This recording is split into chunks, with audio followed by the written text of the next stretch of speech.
बोलिए कृष्ण कन्हैया लाल की जय।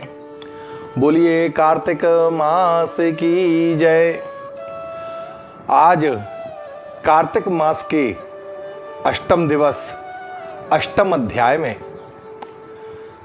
नारद जी महाराज और पृथु महाराज के संदर्भ में नारद जी पृथु जी को व्रतकाल विधि और महात्म्य के संबंध में दिशा निर्देश देते हुए आज इस अध्याय में कार्तिक व्रत रहने वाले जो व्रती पुरुष हैं उनके लिए उद्यापन की विधि का वर्णन करते हैं। नारद जी कहते हैं कि हे राजन, इसके बाद अब मैं आपको कार्तिक व्रत करने वाले व्रती को उद्यापन की विधि भली भांति बताता हूं, उसे आप ध्यान से संक्षेप में सुनो। व्रत पूर्ण होने का जो फल है उसे पाने और भगवान विष्णु की प्रसन्नता के लिए कार्तिक शुक्ल पक्ष की चतुर्दशी के दिन इस व्रत का हमें उद्यापन करना चाहिए। तुलसी के ऊपर तोरण युक्त 4 द्वारों का फूल और चवरों से शोभित सुंदर मंडप बनाना चाहिए।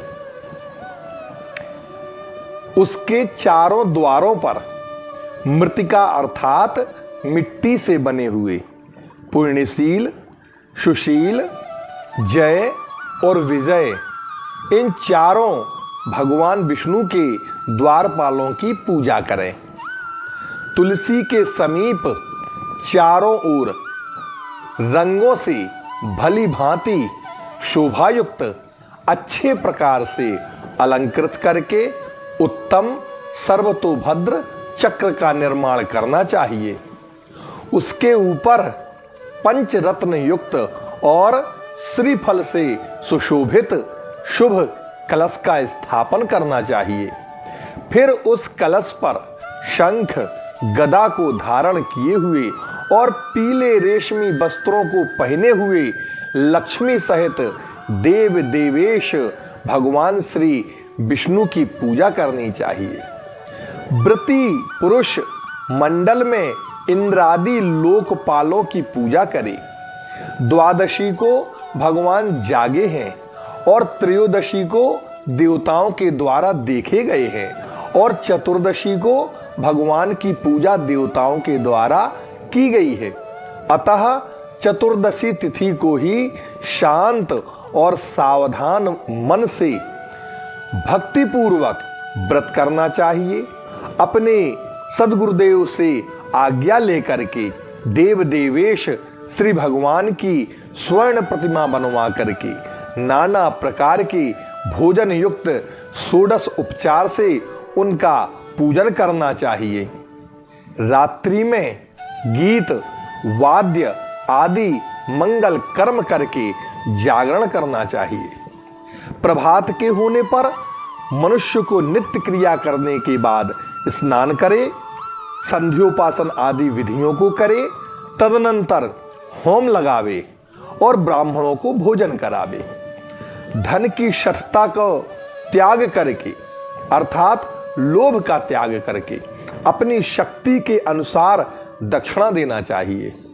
हे राजन, इस प्रकार बैकुंठ चतुर्दशी का जो भी व्रत करता है वह मनुष्य इस चतुर्दशी के व्रत से बैकुंठ को प्राप्त कर लेता है। बैकुंठ चतुर्दशी का महात्म्य सैकड़ों वर्षों में देवता और शेषनाग जी भी कहने में असमर्थ हैं। जो मनुष्य भगवान के जागरण में भक्ति से गान करते हैं वे सैकड़ों जन्मों के उत्पन्न पाप समूहों से मुक्त हो जाया करते हैं। भगवान श्री नारायण के आंगन में भगवान विष्णु के निमित्त गान और नृत्य आदि करता हुआ और कौतुक को दिखाता हुआ रात्रि में जो जागरण करता है और विष्णु भगवान के चरित्रों का जो पाठ करता हुआ वैष्णवों को प्रसन्न करता है, उसको भगवान विष्णु सालोक्य मुक्ति प्रदान करते हैं।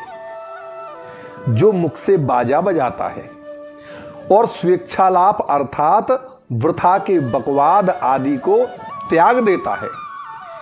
इन भावों से जो प्राणी श्री हरि नारायण का स्मरण करता है, उनका जागरण करता है, दिन दिन उसका पुण्य कोटि तीर्थ फलों के समान कहा गया है। पूर्णमासी को पत्नी सहित उत्तम 30 ब्राह्मणों को अथवा केवल एक ब्राह्मण को ही अपनी शक्ति के अनुसार न्योता देना चाहिए। अब क्योंकि भगवान विष्णु वर देकर के मत्स्य रूप हो गए थे, अतः इस पूर्णिमा में दान देना चाहिए, होम करना चाहिए तथा तप जप करना चाहिए। यह सब करना अक्षय फलदायक हुआ करता है। अतः व्रती उन ब्राह्मणों को खीर आदि अन्न का भोजन करावे। इसके बाद वो तिल और खीर का हवन भी करे। देव देव जो विष्णु हैं, उनके तथा देवताओं के प्रीत्यर्थ पृथक पृथक यथाशक्ति दक्षिणा दे और उनको प्रणाम करे। तदनंतर फिर पुरुष भगवान की पूजा करके देवताओं तथा तुलसी और कपिला गाय का भी पूजन करे। व्रत का उपदेश करने वाले जो गुरुजी हैं, उनको सपत्नीक वस्त्र आभूषण आदि से पूजन करके उन ब्राह्मणों से क्षमा यापन भी करावे, उनसे क्षमा मांगे और कहे, प्रार्थना करे कि हे भगवान, आपके प्रसाद से देवताओं के स्वामी भगवान मेरे ऊपर सदा प्रसन्न हो और इस व्रत से 7 जन्मों में किए हुए मेरे समस्त पाप नष्ट हो जावे।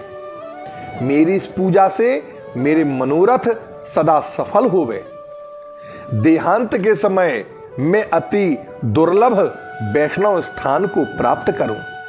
इस प्रकार उस ब्राह्मण से क्षमापन करके और प्रसन्न करके उसका विसर्जन करके व्रती उस पूजा को गौ समेत गुरु के नाम से दान करे। तब भक्तिमान पुरुष मित्रों समेत स्वयं भोजन करे। कार्तिक में अथवा माघ में इसी प्रकार की विधि कही गई है। जो मनुष्य इस प्रकार कार्तिक का व्रत भली भांति विधि पूर्वक करता है, वह पाप रहित और समस्त कामनाओं से मुक्त होकर के भगवान विष्णु के समीप प्राप्त होता है। संपूर्ण व्रत और संपूर्ण तीर्थ, इन दोनों का जो फल है वो इन प्रकार के दानों से मनुष्य को तत्काल प्राप्त हो जाता है। उससे कोटि गुना फल इस व्रत के प्रभाव से उसको प्राप्त होता है।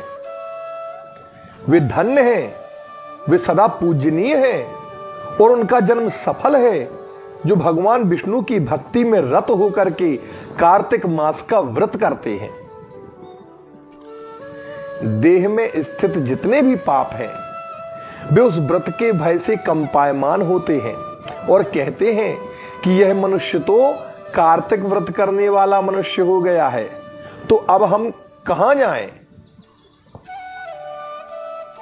इस प्रकार कार्तिक व्रत के नियमों को जो भक्ति भाव से श्रवण करता है और वैष्णवों के आगे कहते हैं, वे सब पापों के नाश करने वाले फल को प्राप्त किया करते हैं। इस तरह इस अध्याय में नारद जी ने पृथु महाराज को कार्तिक व्रत के उद्यापन की विधि को बताया है।